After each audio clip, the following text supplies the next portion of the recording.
আসসালামু আলাইকুম। Hi everyone, welcome back to my channel. আশা করি সবাই ভালো আছেন।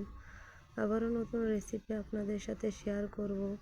অনেকে বেগুনি তৈরি করেন, পাকোড়া তৈরি করেন, কিন্তু ধনিয়া পাতা ফ্রাই আপনারা একবার হলেও ট্রাই করে দেখবেন। দেখতে যতটা লোভনীয় হয়েছে, খেতেও এতটা দুর্দান্ত হয়েছে, যা রান্নার পর আপনারা বুঝতে পারবেন। আশা করি আমার ভিডিওটা আপনারা শেষ পর্যন্ত দেখবেন। এখানে আমি ধনিয়া পাতা ফ্রাই করার জন্য একটি কড়াই বসিয়ে গরম করে দিয়ে দিব পরিমাণ মতো তেল। তেলের পরিমাণটা একটু বেশি লাগবে, কেননা ডুবো তেলে ফ্রাইগুলো ভাজলে অনেকটাই সুন্দর হয়। আমি এখানে বেসন 1 কাপ, চালের গুঁড়া 1 কাপ আর মশলা দিয়ে ভালো করে ব্যাটারটা আগে থেকে তৈরি করে নিয়েছি। এখন আমি আপনাদের সাথে ভেজে দেখাবো কিভাবে ধনিয়া পাতার ফ্রাই করা হয়। ধনিয়া পাতা ফ্রাই করার জন্য আমি প্রথমত এখানে ধনিয়া পাতা নিয়েছি। আপনারা চাইলে কম বেশি করে নিতে পারেন। ধনিয়া পাতাগুলো অবশ্যই আস্ত রাখবেন, তাহলে দেখতে অনেকটাই সুন্দর হবে। অনেকেই জানেন না ধনিয়া পাতা ফ্রাই করা যায় কিনা। তা আপনারা যদি আমার টিপস ফলো করে ধনিয়া পাতা ফ্রাই করেন, তাহলে খেতে যে কতটা লোভনীয় হয়েছে, ঘ্রাণে মন ভরে যাবে। একবার হলো ট্রাই করে দেখবেন। আমি বেসনের ব্যাটারে চুবিয়ে চুবিয়ে আমি দিয়ে দিব তেলের মধ্যে। অবশ্যই আপনারা বেসনে ভালো করে চুবিয়ে পাতাটিতে ভরিয়ে নেবেন।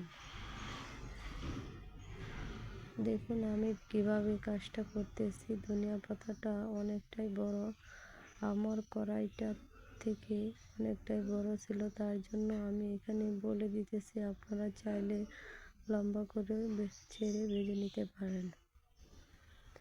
এখানে আমি ভাজার জন্য কোনো রকম বেস্তি বা অন্য কোনো মশলা অ্যাড করি না। আমি যে ঘরে থাকা উপকরণ বা মশলা থাকে, সেই মশলা দিয়ে আমি বেসনের ব্যাটারটা তৈরি করে নিয়েছি। অবশ্যই আপনারা একবার হলেও ফলো করে দেখবেন। আপনারা যেভাবে বেগুনি তৈরি করেন, সেভাবে এই ধনিয়া পাতা ফ্রাই করে দেখবেন। এতটাই সুন্দর হয় আর মুচমুচে, হাত দিয়ে কষলে একদম ঝুরা হয়ে যায়। খেতে তো এতটাই মজা হয়েছে। আপনারা মাহে রমজান মাসে পুট মুড়ির সাথে খেয়ে একবার হলো ট্রাই করে দেখবেন। ধনিয়া পাতার ঘ্রাণে আপনাদের মন ভরে যাবে। দেখুন আমার একদম লালচে করা ভাজা হয়ে গেছে। এবার আমি তেল থেকে ছেঁকে নেব। এভাবে করে আমি সবগুলো ধনিয়া পাতা একই নিয়মে ভেজে নেব। আপনাদেরকে আবারও দেখে দিচ্ছি আমি কিভাবে কাজটা করতেছি। আমি যেভাবে করি আপনারা একবার হলো যদি ফলো করে ধনিয়া পাতা ফ্রাই করেন, তাহলে বুঝতে পারবেন কতটা মজাদার এই ধনিয়া পাতা রেসিপি। ধনিয়া পাতা ফ্রাই যে এতটাই মজাদার, আপনারা বলবেন আগে কেন জানতাম না এই রেসিপিটা, তাহলে একবার হলো ট্রাই করে দেখতাম। এতটা মজাদার ধনিয়া পাতা ফ্রাই রেসিপি। অবশ্যই আমার টিপস ফলো করে রান্না করে খেয়ে দেখবেন। আশা করি যদি আমার রেসিপিটা আপনাদের কাছে ভালো লাগে, অবশ্যই কমেন্ট করে জানাবেন।